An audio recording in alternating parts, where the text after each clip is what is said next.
being a guy that would always um, be the one praying for revival and awakening, not knowing what that meant, but I would like, man, I want that to happen. Let's see movement happen. And then as I've gone through stuff with DMM, I've actually found myself make that being a pet peeve when I hear other people praying prayers for movement and awakening, but really with no idea of how they happen. And I'm thinking, sitting there very judgmentally. I'm not saying this is a good thing.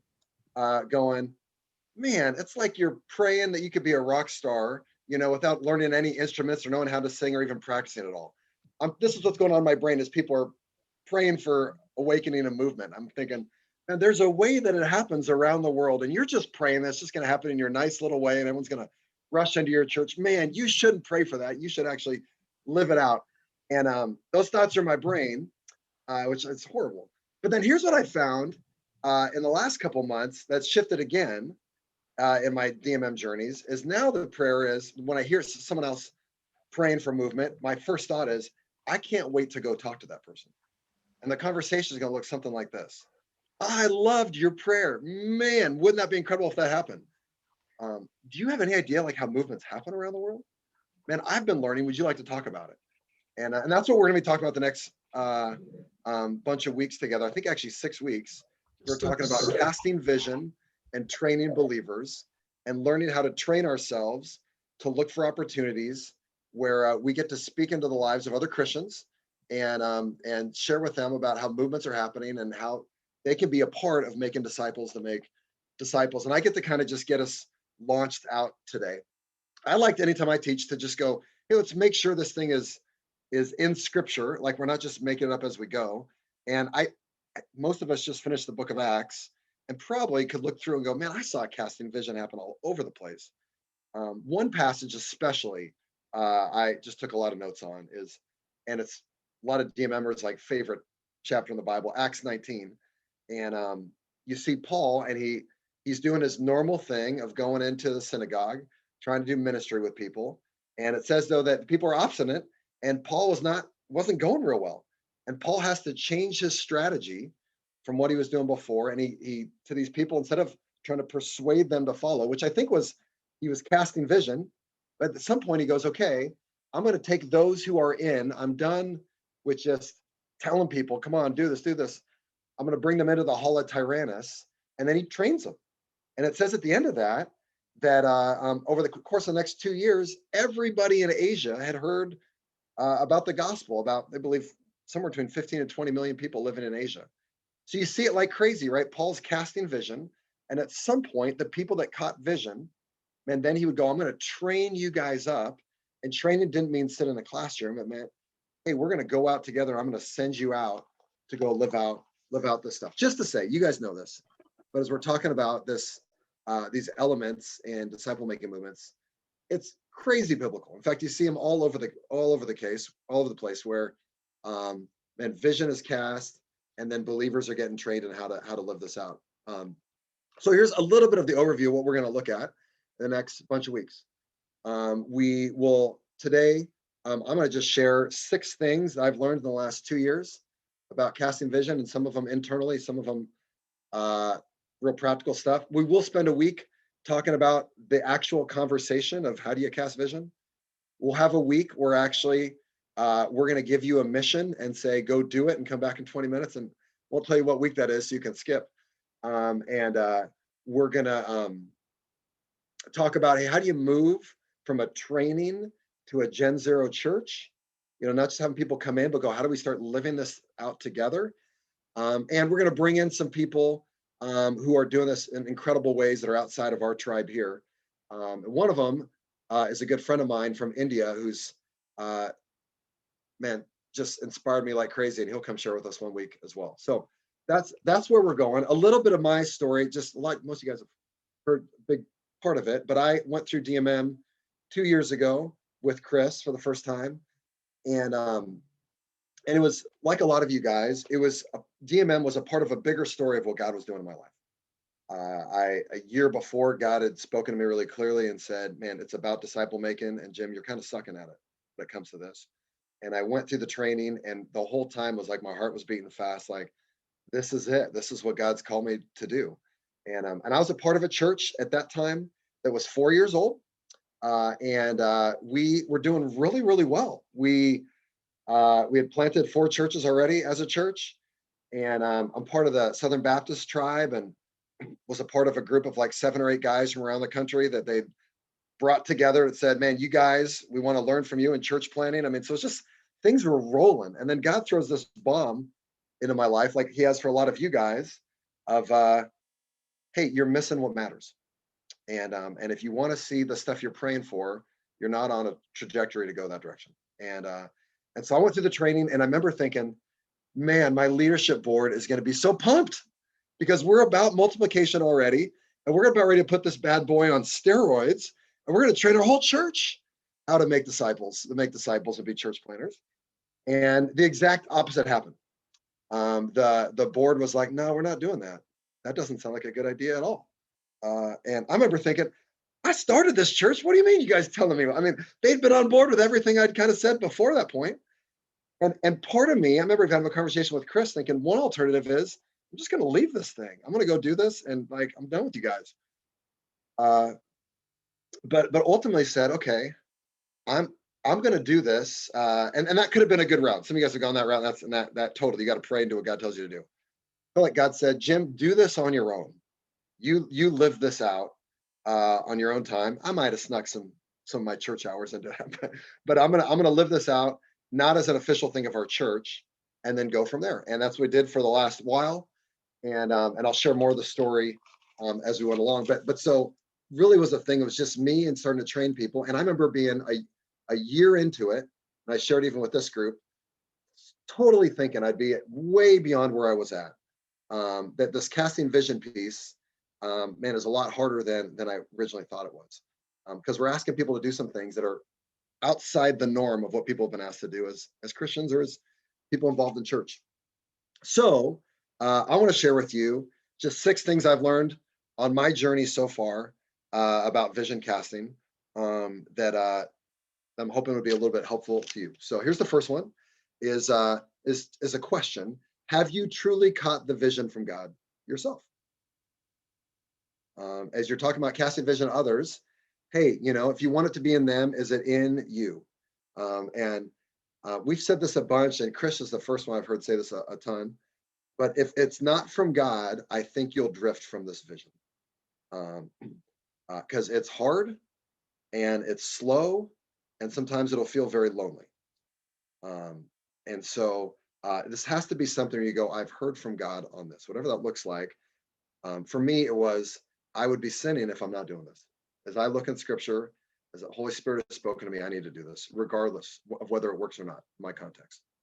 And let me say this too, for some of you guys who are newer. I mean, I feel like 20 years down the road, I'll be like, oh, the early years when I was 2 years in. But 2 years in, I would say this: if you've intellectually bought in, you're like, man, I am in, I get it.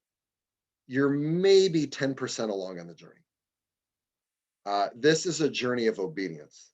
It's not a journey of understanding. And I would just say, man, I thought I'm in, I want to go for it. And the last 2 years have been, oh man, I keep learning. I'm not there yet. In fact, I got a long ways to go. Man, David Watson, maybe like a lot of you guys, he kicked my butt a couple of weeks ago. I mean, did you guys catch in the Q&A part that he said, movement leaders have 70, he said one time he squeaked out, maybe a minimum of 50, but probably around 70 spiritual conversations a week. Oh man, and not everyone's supposed to be a spiritual or movement leader, but my guess is most of us on this call are here going, sign me up. That's what I want to do. God, if you'll have me, I'd like to be a part of that. And Dave Watson said he would kick you out of his group if you're not having that many. And I'm like, David Watson's the guy that's had 95 movements that he's been connected to. And so if I want to see a movement, I probably don't want to be kicked out of his group. And for me, immediately was, oh, there's some course correction. I was having more spiritual conversations than ever before in my life, but not nearly that many. Just meaning, are you really doing it? Have you really caught the vision? And probably it's, you got to keep on taking steps towards that. For me, I'll share. So we've got a long ways to go. I had my record last week. So I had 38 spiritual conversations. And I'm like, man, I got way more to go. But I'm in the journey of going, I want to obey this. So that's the first one, is just simply, have you caught the vision from God? and not just intellectually, but you should keep on pressing in more and more and more. And it's going to get harder as you obey more and more. That's the first one. Second is this: you don't need permission to personally obey. You can do this. You don't need to wait for your leadership board or some people in your denomination to go, I can't do this until they're up. No, no. You need to go, hey, as a Jesus follower myself, who I desire, to be a disciple maker, hey, you can start doing that now. So if you've put any invisible barriers in front of you, I just want to tell you, cast vision to yourself. You're ready to roll now. And Bill Hybels says this. He's not quoted as much anymore, but he says vision leaks, and would just say, hey, so you've got to regularly keep yourself in places where you're getting vision casted to. That's the books that you read. That's being a part of this. The 90% thing, I don't think is a law that we put out there like you better be 90%. It's more, that's just what you need if you're going to make this happen, because what we're doing is ridiculous. And if you're not around other people that have swallowed the Kool-Aid of this ridiculous, like what God's calling us to, it'd be really easy to drift in that. So just saying, you need to be living this out. You will reproduce who you are, not what you tell people to do. And I've sure found that to be true. That's true in parenting, isn't it? It's annoying. I wish my kids were what I told them to do, but now they keep on being like me. I just had my wife recently. She said, "Oh no," our son Jaden said, "He's just like you, Jim." I'm like, "What?" He said, "He never loses. He just changes the rules with a smile." That's one of my best qualities. Anyways, but so right, we will reproduce who we are. So we need to live this out like crazy in our own lives. And I would say that was what happened with my church, Parkside. So I lived this out for a little over a year, then came back to our leadership board, and they had heard stories that I was sharing, but I was never talking DMM publicly with our church. And but training people, behind the scenes all the time. And but then as the stories started happening, and they realized this isn't stuff just going on in other parts of the world. This is going on here. And that wouldn't have happened if I didn't go, okay, I need to cast vision of myself, and I need to be doing it. I need to do it. So those first two are internal for you, of going, hey, you need to cast a vision to yourself. And you need to do that regularly. The last four are some stuff I've learned along the way with casting vision to others. And the first one is bad news. Most won't respond.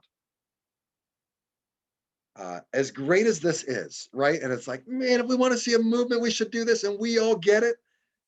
Most people you share with aren't going to respond. So you better cast a lot of vision. If you're thinking, if I just cast it to 5 people, I'll have my 5. No, you're going to have to cast it to a lot of people.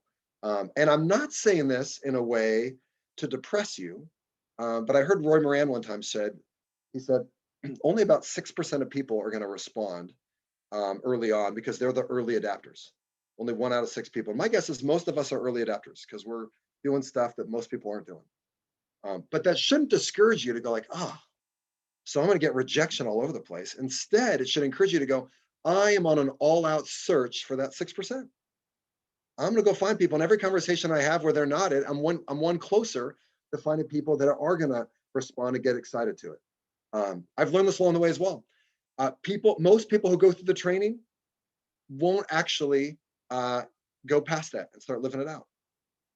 And most people that say they're going to go through the training, not most, but a lot won't necessarily actually follow through on it. I'm just getting all those things out there for you. I'm just saying, hey, have some perspective.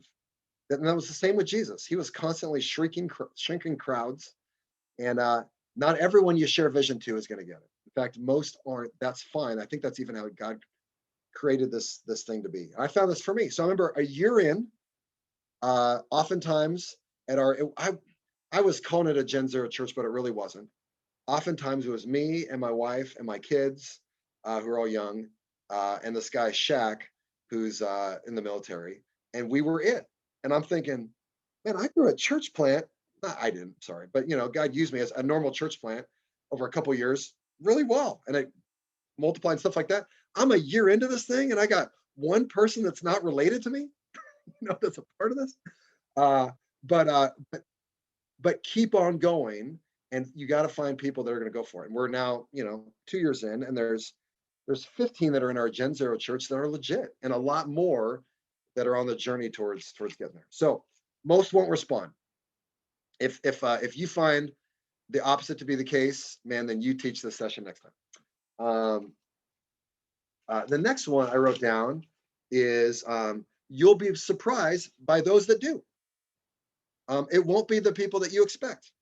You think about Jesus and his persons of peace. They weren't the likely people to respond. The woman at the well, right? I mean, one of the most challenging passages, maybe encouraging, inspiring, challenging passages is the end of John 4, where Jesus turns to his disciples and they're like, hey, do you have food? He's like, I have food you don't know about. And he looks at them and he says, my food is to do the will of him who sent me. And you don't know anything about that. Meaning Jesus is telling his disciples, you don't know anything about my will and what I'm up to.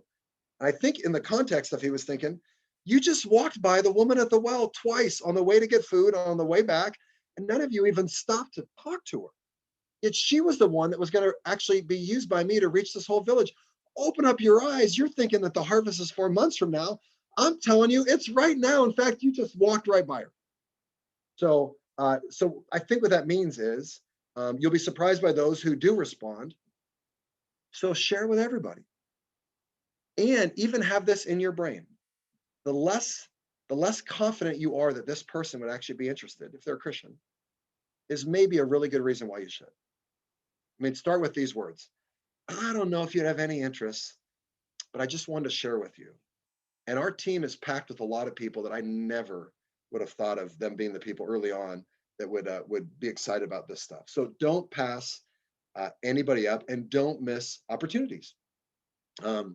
Like here's a couple examples in my life of how I'm learning to do this. I was at a pregnancy resource center lunch where they were putting on lunch for a bunch of pastors in the area, just saying thanks. And the woman asked the question, hey, tell us how you're doing with, coming out of COVID. And I was the last guy to share, and every guy just shared, well, it's been tough, but it's okay. We've had some more people come back. We're learning how to do outdoor service and stuff like that. Came to my turn. I'm like, I got a room full of pastors here. I said, a couple years ago, God woke me up in the middle of the night, told me to go down to the park behind my house. And he said I was doing a horrible job disciple making.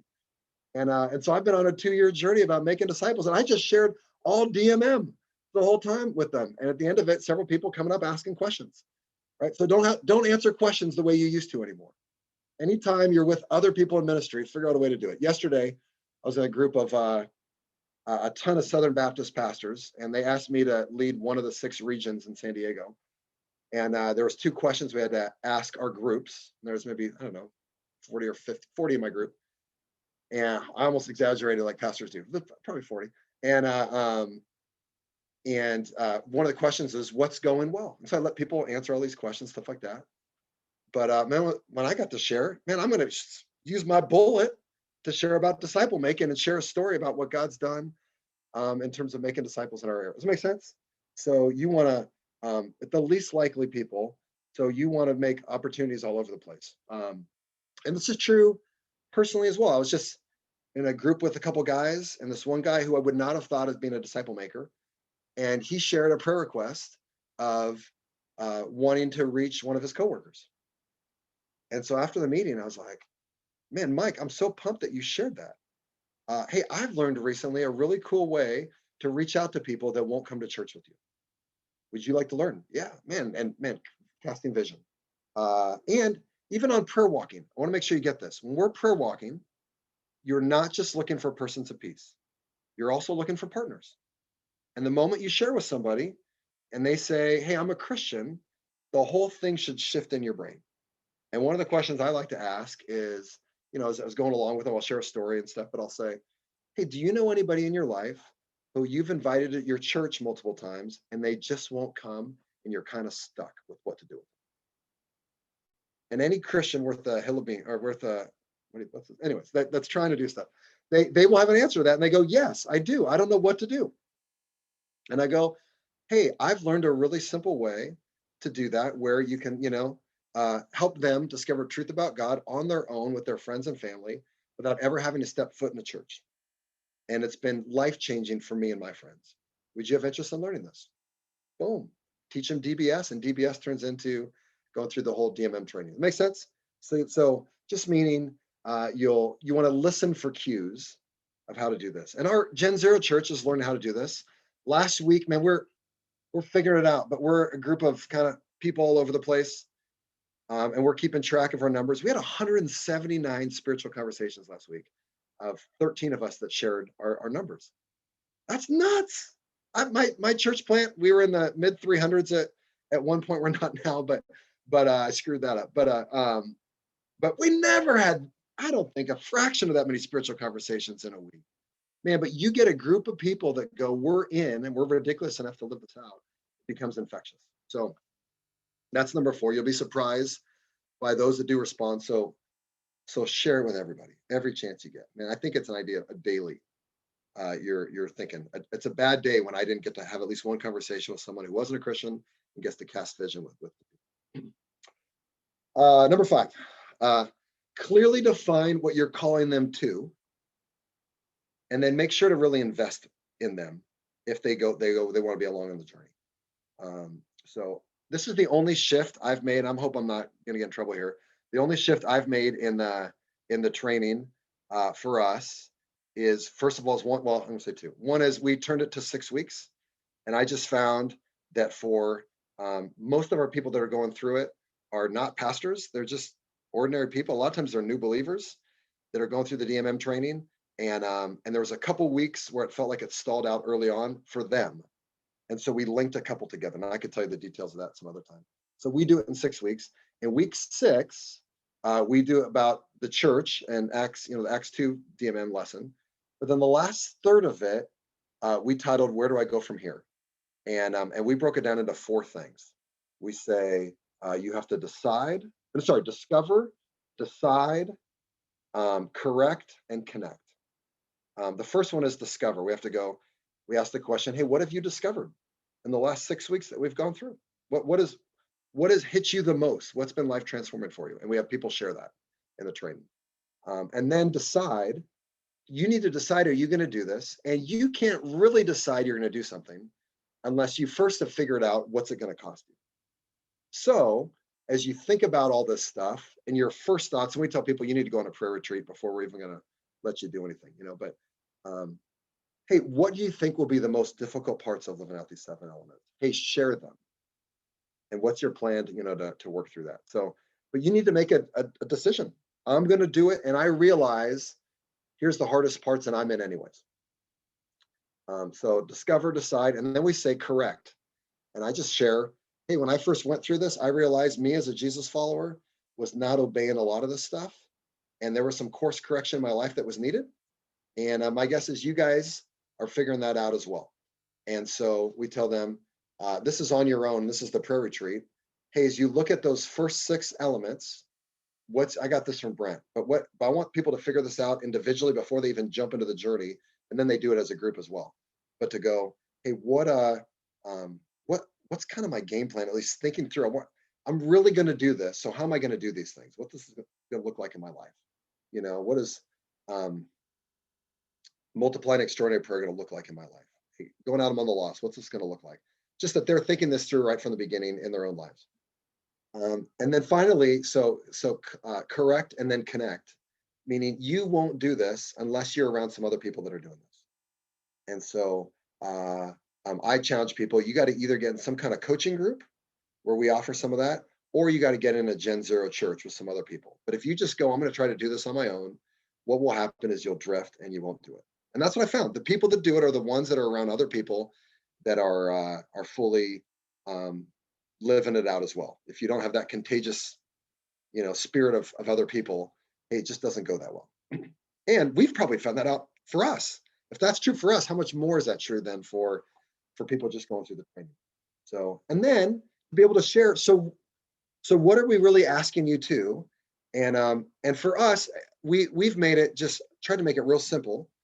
And we've said, we're asking you to a minimum, if you're going to be part of a Gen Zero church with us, a minimum of 5 hours a week. And I think Chris's group is more than that.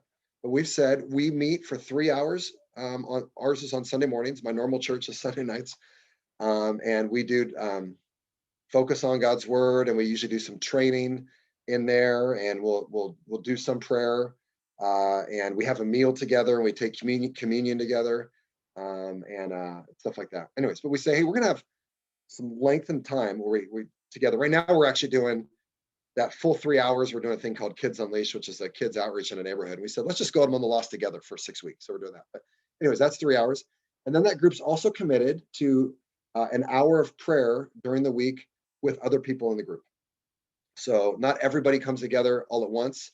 We've got a couple different groups, and everyone's committed to come to one of those to pray with other people. And then you're committed to go out on the lost for an hour a week on a team of at least two. And so if you add all that up, it works up to 5 hours. And it's so opposite how I've ever done ministry before, because my goal before was just get as many people as you can. Now my goal is to scare people. Hey, I'm going to ask you this is actually what you can come check it out once. But then after that, you kind of know where we're going. And there's grace. We're not, like you miss a week. Okay. But this is what we're calling people to. And this is the minimum we need you to do. And for us right now, we're in the process of moving our whole church in that direction. We're casting vision all the time, but I'm hoping 7 months from now that our whole church will be just a group of DMM Gen Zero churches that I think meet in the same location, at least most of the time. For us, our church name is Parkside, and we say if you like parks, you'll love Parkside. So it's a lot of young kids, and so we're learning as we go. But the hope would be there'd be a couple minutes of worship at the beginning. Someone does maybe a couple minutes of training or a testimony, but then boom, you're broken into these Gen Zero churches, the same every week. And that's the whole time for the next hour and a half minimum. And then we have a meal together. But so there can be some time in there where kids can have a shared kids experience, is our thought there, so that kids aren't sitting in the Gen Zero church the whole time. They're there for part of it, but not all of it. But so just the idea of going clearly defining to people, this is the journey, what we're asking you to. And if it's muddy in your head, if someone's doing it or not, it's super muddy for someone else. And not to be legalistic, like it's got to be these 5 hours, although a lot of our people do way more than that. But just think of something clear, like, okay, I know what that'll cost me, and I could do it. So that's been huge. And I'd say, and then part of it is so inviting people to come with you, like prayer walking, and then inviting yourself to go prayer walking with them. If you could pick a place where you think God's calling you, where would it be? Great. Let's go spend an hour there this next week walking together. And I found I love doing that. And then at the end of it, processing with them as they found a couple P-pops, they always do. Okay. Hey, what are we going to do? Who could be your partner? Sorry, it's not me. And go forward. So that's number 5, is clearly define. And then the last one, and then I'll open it up to some questions or for sure comments and stuff like that. Last one, we usually put first, but I put it last. And that would just be pray. And I want to say, but not pray like because we're good Jesus followers, we should pray, but because it's our ultimate tool. And that so I was so challenged by David Watson. I don't know if this will make sense on this little Zoom call thing, but I realized I don't have the organizational structure in my life to pray for what I'm wanting God to do. And so I went to Dollar Tree. You guys have that? And I've got this giant board here, and I won't even explain it. But anyways, tons of different lists of names of people, of things that I'm praying for, including the persons of peace that I meet. It's the top half. A couple of my groups are past persons of peace, my Gen Zero church, leaders in the making, people I want to invite to prayer walk with me, and people that I think are interested in training. And I'm praying for those people daily. And you find that the people say yes. Somehow there's a connection to when you pray for them daily, they're more likely to say yes. And I'm more passionate about actually making the ask when I'm praying for it. And then, so somehow figuring it, you might be able to do your whole thing on your phone. I needed to see it on the wall for me, of all these people. And then we've talked about prayer calendars before, but just a couple weeks ago, a friend of mine, she shared with me a vision casting prayer calendar that is our whole Gen Zero church is doing, and it's been really, really powerful. And that's the last thing I want to leave with you guys. And it's simply this, is that you write down, if you're going, how do I vision cast? How do I do this regularly? Write down 30 people that you know that are Christians that are not currently living out DMM that you want them to, or you think it'd be a good thing for them. And contact them and say, hey, I'm going to pray for you on the second of the month or the third of the month or the fourth of the month, every month. And I'd love to text you in the morning asking if there's anything specific I can pray for. Would that be okay? And if you don't respond, that's fine. I'll still pray for you. No obligation. And so I did this a couple weeks ago because we said our whole team was doing this, and was not shocked to find that just about everybody that I texted said, that would be wonderful. Yeah, free prayer. Yeah, of course. That'd be great, Jim. That's amazing. What I also found was that a good chunk of those people responded with, only if you'll let me pray for you on that day. And when you text me how to pray, will you send me a text of how I can pray for you? And not, it's not a reciprocation thing. Like I'm just waiting for that. I really want to pray for my friends, but isn't that just a normal thing that happens when someone says they'll pray for you, you go, how can I pray for you? At least a lot of people do. And so they've said that. And so when you share your prayer request, and I've already been doing this, and man, most of the people have said, how can I pray for me? What's my prayer request? It's all kinds of DMM type stuff, which is what? Casting vision. And then I've already found this to be true a couple weeks in. They go, oh my goodness, what's going on? Can you tell me more about what's happening? Boom, open the door. So not just calling people up and saying, you can do this. Hey, I'd like to teach you this thing about DMM. But instead, starting with just going, it's a Shema action, right? I'm gonna serve you through prayer, and then through the natural praying for each other, man, you get to cast vision. And there's 30 people in your life that you're going, I have a strategy to cast vision for. And every day I'm at least open to being able to cast some strategies or cast some vision. So that'd be a challenge for you guys. You start this thing. If you're going, I don't know how to cast vision, start a 30-day calendar today and start contacting people. So I've got two lists now. I've got lists of people that are praying for me, and I've got lists of people that I'm praying for. And so my months, I've cut it in half, and I've got names on the top of the day, people I'm praying for, and then on the bottom, people that are praying for me, and I got to do a little work for both. And sometimes they're the same person, and I think that's what I got for today. So that's everything I've got. Casting vision. So I want to throw it out here before we break into groups. Any comments of stuff I said? Man, Jim, what you said is good, but here's something way better. That's fine. Or questions that you have for this. And if someone has an answer, man, feel free to speak in this, but can we dialogue for a couple minutes and then we'll break into groups. But this is a big deal. This can't just be you. You've got to learn how to get others to do this with you. And a big part of that will be casting vision to Christians and inviting them into the journey of what you're up to.